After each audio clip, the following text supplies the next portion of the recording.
अशोक चव्हाण यांची स्वतःची ओळख काय आहे? नाना पटोले यांनी खडेबोल सुनावलेले. नाना पटोले यांनी टीका केलेली आहे.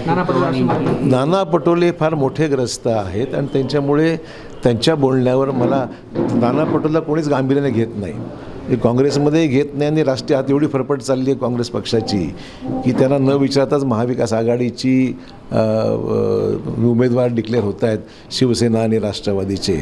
मग त्यांची तरी अस्तित्व काय म्हणून त्यांनी दाखवावं. सर विजय वडेट्टीवार असे म्हणतात की आता अशोकराव चव्हाण भाजपाची भाषा बोलत होते, काँग्रेसमध्ये तो काँग्रेसची भाषा बोलायची. बरोबर आहे. ज्या पक्षात त्या पक्ष निश्चित राहिलंच पाहिजे ना. सर आपण जर बघितलं ते पण दुसऱ्या पक्षात होते. मी ज्या पक्षात राहील त्या पक्षाची भाषा बोलावंच लागेल मला. एकंदरीत पाहिले साहेब तर मराठा समाजाचा चांगलाच रोष आपल्याला काल दोन्ही पाहायला मिळाला. रोष वगैरे काही नाही आहे, सगळं व्यवस्थित आहे, काही रोष वगैरे नाही आहे. सर हिंगोलीच्या जागेवरून धुसफूस पाहायला मिळते भाजपानं असं करा. तो त्यांचा अंतर्गत विषय आहे, शिवसेनेचा अंतर्गत विषय आहे. मला त्यात काही भाष्य करायचं नाही. पण शिंदेकरांना बैठक घेतली, चिखलीकरांना मदत करायची नाही असं आवाहन केलं बैठकीत. तो त्यांचा विषय असा आहे की महाविकास तुमची जर युती आहे महाराष्ट्रामध्ये तर युती धर्म सगळ्यांनी पाळला पाहिजे. चला. एबीपी माझा, उघडा डोळे बघा नीट.